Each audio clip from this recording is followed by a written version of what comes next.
Bon ok, aujourd'hui je suis à Bonneuil dans le 94 chez GB Motors 94 qui est par là, par ici, enfin bon la boutique fait le tour du pâté de maison pour essayer la tant attendue Scrambler 400X. C'est la sœur jumelle, quasi jumelle de la Speed 400, donc c'est un petit mono de 400 cm3.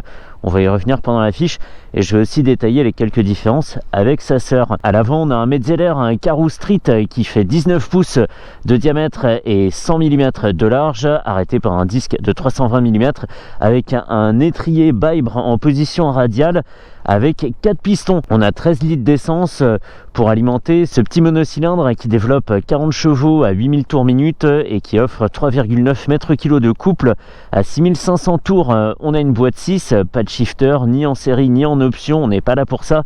Une transmission par chaîne à droite. Hein, ok, étonnant, non, elle n'est pas de l'autre côté. Et du coup, ça me refait faire le tour pour aller voir le disque de 240 mm de diamètre avec son étrier de piston et la jante de 17 pouces et son Karoo Street de 140 de large. On a une selle à 835 mm de haut et un tout qui pèse 179 kg. Les différences, c'est qu'à l'avant, on a donc une jante de 19 pouces à la place d'une 17, à l'arrière 17 par 140 au lieu de 17 par 150. La selle est 45 mm plus haut que sur la Speed 400 et elle pèse 9 kg de plus que sa sœur. On a une fourche inversée ici, elle coûte 6 395 €, soit 700 € de plus que la Speed 400. Bah ça va, hein, je suis quasiment, il manque allez, 5 mm pour que j'ai 2 pieds par terre. Je fais 1m73 mais on est très à l'aise sur cette machine. Et ce qu'on remarque, c'est que les repose-pieds et la pédale de frein sont crantés. Alors les repose-pieds, ils ont un petit pad en caoutchouc qu'on peut retirer, mais il y a le côté off-road qui est un peu partout sur cette machine et c'est pas mal. De l'off-road, je suis pas sûr d'en faire aujourd'hui. J'ai tapé la bûche vu comme il a plu hier, mais je vais quand même aller voir comment ça se passe en forêt. Allez, waouh, naze, il y a de la pêche, hein. Allez, dès 4000 tours, hein, même sans chercher forcément à la malmener, on a une moto qui est super dispo, explosive à la hauteur de sa cylindrée, de sa puissance, mais franchement super super nerveuse, joyeuse. C'est pas mal et c'est pas un mono pour l'instant, tout du moins difficile à vivre. On va regarder dans les infos, un totaliseur, un trip 1, trip 2, une conso instantanée en km par litre, une conso moyenne en km par litre, ici 22 km par litre, et une autonomie restante. J'ai quasiment le plein, on le voit sur la jauge à essence en 8 segments, il me reste 380 km d'autonomie. Off-road, off-road, on va pas faire off-road, on va faire la conso, pas très drôle, on va faire ça. En dessous on a une horloge, donc tout ça est affiché sur un cristaux liquide hein, qu'on voit ici encastré dans le compteur à aiguille, un petit peu comme ce qu'il y avait sur la Street Triple avant. On a un compte tour, c'est une barre qui grimpe assez vite, il est gradué jusqu'à 12 000 tours ce compte tour. On a un indicateur de rapport engagé, donc ça c'est vraiment très bien. Et donc je le disais, un très grand compteur à aiguille dont les graduations sont très espacées, il est très lisible. Je le précise parce que c'est pas toujours le cas sur les instrumentations Triumph, donc c'est bien de le dire quand c'est bien fait.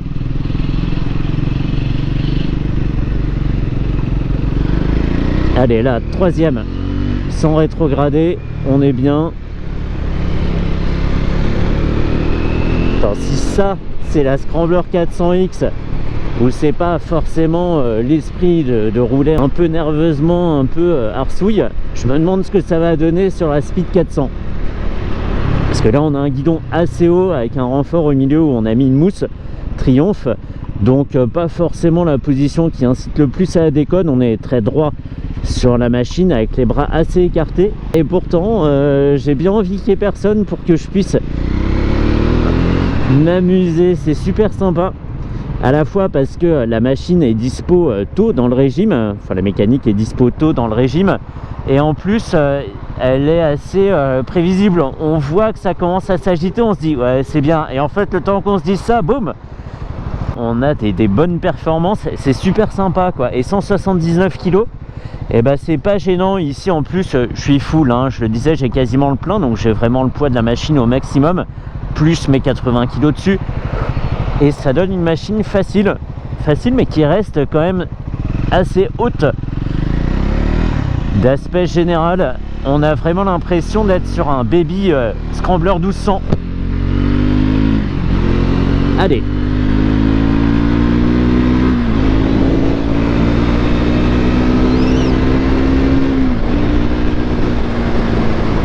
Excellent, excellent. Il est très bien ce compteur, il est très bien. Comme il est très vaste, en plus, on a l'impression d'aller très vite parce que l'aiguille voyage énormément dans cette fenêtre et du coup on se dit non mais attends, c'est ouf, l'aiguille est vachement haut. Bah non, en fait t'es à 120, mais dans l'inconscient c'est assez flatteur, j'aime beaucoup. Et évidemment ça habille bien tout le reste, mais ça c'est une évidence pour Triumph. En termes de finition, on est clairement à la hauteur des autres machines de la marque, et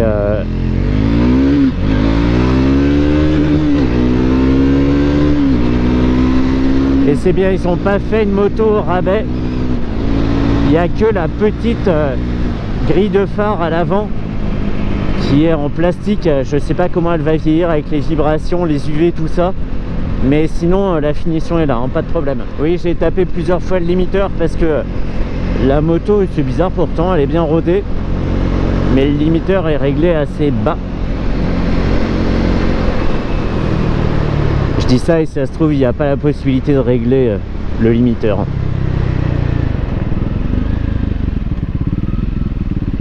Eh ben elle s'arrache franchement très bien du feu, c'est ouf.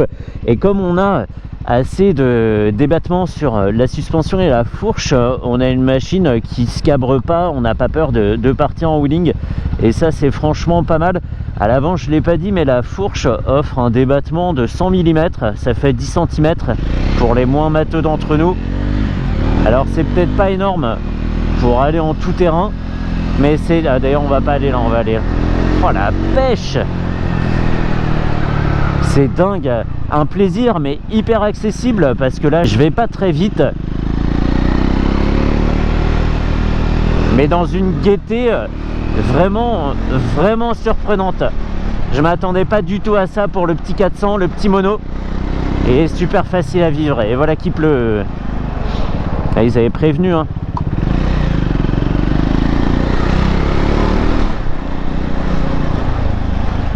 Faut se méfier parce que les rétros sont assez hauts, ils dépassent pas des poignées, mais comme on les a pas vraiment dans le champ de vision, on peut avoir des soucis à les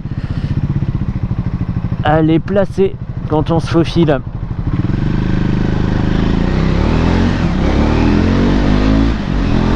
Allez. Et les carrousseries ne se sont pas fait remarquer ni sur l'angle ni sur les accélérations. Avec la vitesse, ils sont pas sonores, ils vibrent pas,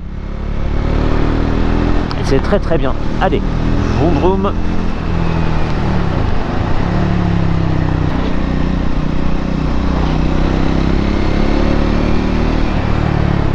On est en échappement d'origine et le bruit est super.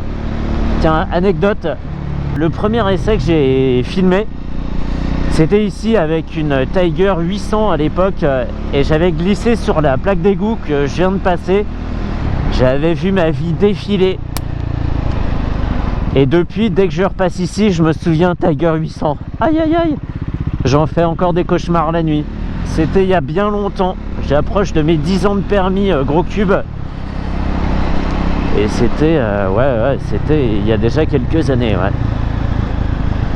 On va aller voir comment c'est en forêt.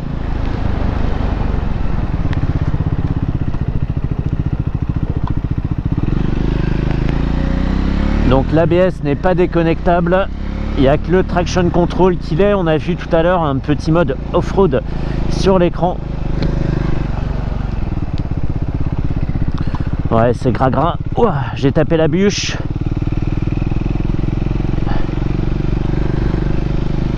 Attention les feuilles. On est bien en position off-road justement.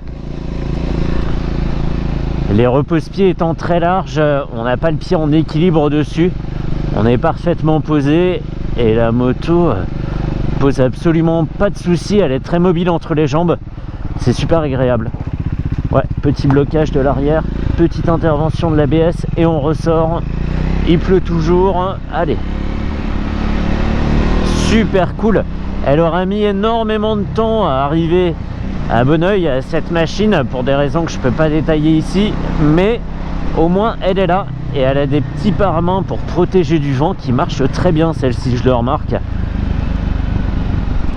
Et c'est vrai que elle a mis du temps, mais ça en valait la peine. Je voulais pas l'essayer ailleurs, je voulais pas l'essayer à Porte d'Italie, même si beaucoup d'abonnés m'ont donné ce tuyau, parce que ça fait partir de Paris et que pour atteindre un coin un peu sympa comme celui-ci, je dis pas que c'est le coin le plus sympa, bah, il fallait rouler longtemps et dans la demi-heure qui m'est impartie pour les essais, c'était pas possible.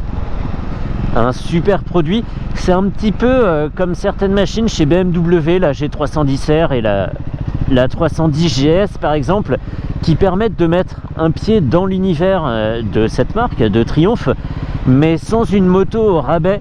Alors oui, elle coûte 6400 €, ça c'est vrai, mais la finition est là. Tout ce qui fait qu'une Triumph est une Triumph est bien présent sur cette machine, donc ça c'est vraiment top.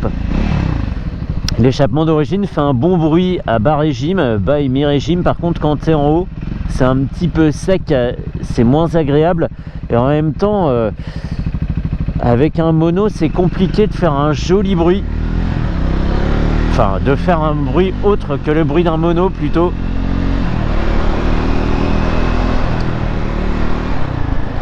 Super content quoi, super content. Et merci à Célia chez GB Motors 94 de m'avoir fait partir comme ça un peu à l'arrache. J'avais rien réservé, elle était là et j'en ai profité de la moto. Allez, effectivement le limiteur est réglé un peu bas, on a 8000 tours et ça clignote déjà. Là je suis à... ouais, je peux pas le dire, est-ce que j'ai flouté le compteur? Peut-être. Mais en tout cas j'ai encore de la ressource, je suis à 7000 tours et il n'y a pas de problème. Si je veux dépasser allez, une petite fraction de seconde, c'est possible. Ouais, trop bien. Mais du coup ça m'a donné envie d'essayer la Speed 400. De toute façon c'était prévu, mais alors là si elle était dispo tout de suite, ouah, je sauterais immédiatement dessus quoi. Parce que si ça c'est pas une moto prévu pour vraiment s'amuser sur route, mais plutôt en off-road, ça promet pour la suite. On est bien, quatrième, tranquille, aucun souci de dosage d'accélérateur, même si la commande aurait mérité un petit peu plus de fermeté. C'est très très bien, effectivement, à 6000 tours, elle se réveille bien.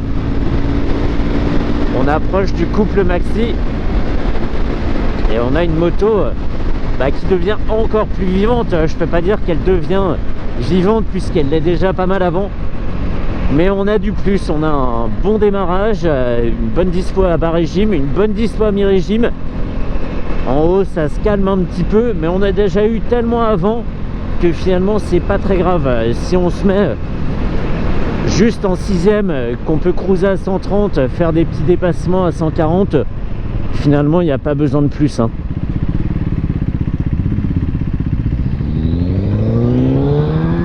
C'est excellent, excellent. Là quand je regarde comme ça devant, là j'ai vraiment l'impression d'être sur le Scrambler 1200, c'est dingue. Il faudra mettre les deux côte à côte. Bon allez, je me rentre, je suis à quelques pas de la maison. Je vais rendre sa moto à Célia et c'était vraiment génial. C'était express, mais c'est parce que la moto va très vite. C'est pas ma faute hein. Moi j'ai essayé de la calmer, mais je crois que je n'ai pas tourné l'accélérateur dans le bon sens pour ça. Je me souviens jamais.